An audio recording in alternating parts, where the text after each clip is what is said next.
Welcome back to the another episode of Pyaar Ka जायका। कैसे हैं आप सब? उम्मीद करती हूँ आप सब खैरियत से होंगे, खुशबाश होंगे अपनी ज़िंदगियों में। अल्लाह पाक आप सबको ऐसे ही खुश व खुर्रम रखे, खुशियों वाली ज़िंदगी दिखाए, आप सबके हक़ में अल्लाह पाक बेहतर करें। तो चलें जी दोस्तों, आज आपको सिखाते नहीं हैं, मतलब हम बना रहे थे आज गोभी चिकन, यानी चिकन मैरिनेट करके बना रहे थे हम लोग। ये ऐसी डिश है कि जो सबके घर में पकती है, मोस्टली लोगों को पसंद है, मोस्टली लोगों को नहीं पसंद गोभी चिकन। कुछ खाते हैं गोभी में आलू डालकर, और हमें जो पसंद है ना वो गोभी चिकन पसंद है। तो हम बना रहे थे गोभी चिकन। चिकन को मैरिनेट करना तो मुझे नहीं आता, वो तो मेरी मदर ने ही किया था, वो मैंने नहीं किया था। हाँ, गोभी मैंने बनाई थी। मैंने उनसे बोला था कि आप मैरिनेट कर लो और तल लो, मतलब फ्राई कर लो, मैं गोभी बना लेती हूँ। तो उन्होंने कहा अच्छा ऐसे कर लेते हैं, कोई मसले वाली बात नहीं है। उन्होंने सबसे पहले दही लिया, दही में एक अंडा डाला और मसाले का पैकेट लिया था हमने, वो डाला।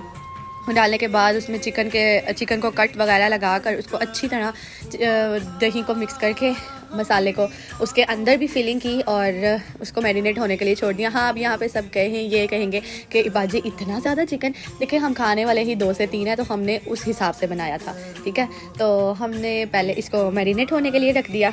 इसको मैक्सिमम कोई 1 दिन के लिए मैरिनेट होने के लिए रखा था। इसको मैरिनेट होने के लिए रख दिया, फिर हमने इसको ऐसे इजीली छोड़ दिया था।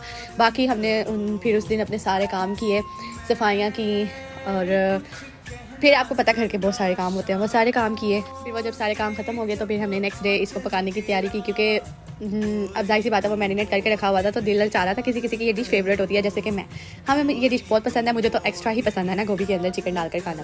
खैर मेरी मदर ने इसके पतीली रखी, चूल्हा जलाया, उसके अंदर ऑयल डाला और उसको गर्म होने के लिए छोड़ दिया। जब वो गर्म हो गया तो उसके अंदर उन्होंने डाल दिया जो चिकन मैरिनेट करके रखा था, वो बोटियाँ वगैरह डाल दी थी। उसको फ्राई किया, उसको फ्राई करने के बाद उन्होंने वो निकाला, और निकालने के बाद उसे प्लेट में रख दिया। अब थी बारी मेरी।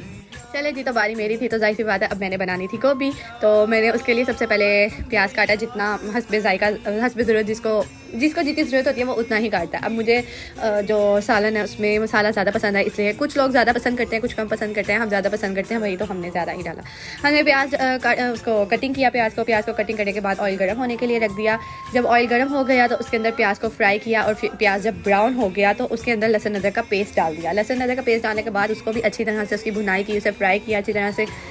उतनी देर मैंने टमाटर काटने के बाद, हाँ सबकी अपनी रेसिपी होती है, बराए मेहरबानी यहाँ कोई कमेंट ये ना करे कि भाजी इस तरह नहीं पकता, इस तरह से नहीं। सबकी अपनी रेसिपी होती है, हमारी अपनी, यहाँ हम अपनी मर्ज़ी से बना रहे हैं, कोई इशू वाली बात नहीं है। हम जिस तरह बना रहे हैं हम उसी तरह शेयर कर रहे हैं कि हम इस तरह बनाते हैं, ठीक है।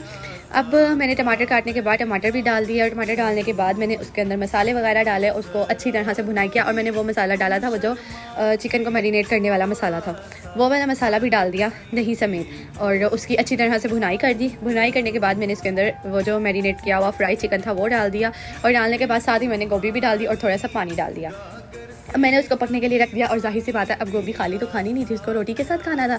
तो मैंने फिर साथ रोटियाँ भी पकाई। खाने वाले 2 से 3 ही थे, तो जाहिर सी बात है रोटियाँ भी उसी हिसाब से ही पकनी थी।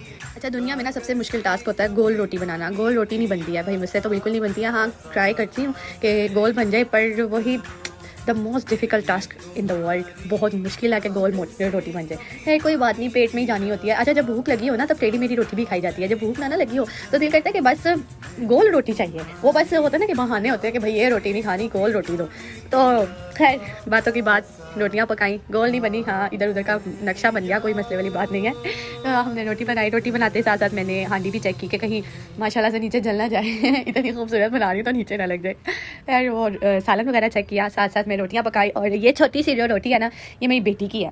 ये शुक्र करें कि वो खा लेती है, बस छोड़े दो, आपको फिर किसी दिन उसकी स्टोरी सुनाऊंगी इसके पीछे। है छोटी सी रोटी उसी की ही बनाई थी। साथ साथ मैंने दोबारा से सालन चेक किया। सालन चेक करने के बाद अल्लाह का शुक्र है सालन भी पक गया था। थोड़ा से जो सालन का जायका था ना बहुत ही मज़ेदार था अल्हम्दुलिल्लाह। मैं तो अपनी अम्मी से कह रही थी, मैंने कहा मम्मा इतना तो सालन का जायका नहीं है जितना जो मैरिनेट चिकन आपने किया था ना, वो बहुत मज़े का है। खैर इसी के साथ हमारा खाना तैयार हो गया था, हमने खाना वगैरह खाया, और इसी के साथ फिर मैं ब्लॉग को एंड करती हूँ। उम्मीद करती हूँ आपको छोटा सा प्यारा सा ब्लॉग पसंद आया हो। अगर पसंद आया होगा तो सब्सक्राइब करना, फॉलो करना, लाइक करना मत भूलिएगा। मिलते हैं आपको नेक्स्ट ब्लॉग में। अल्लाह हाफिज़, बाय बाय, टेक केयर।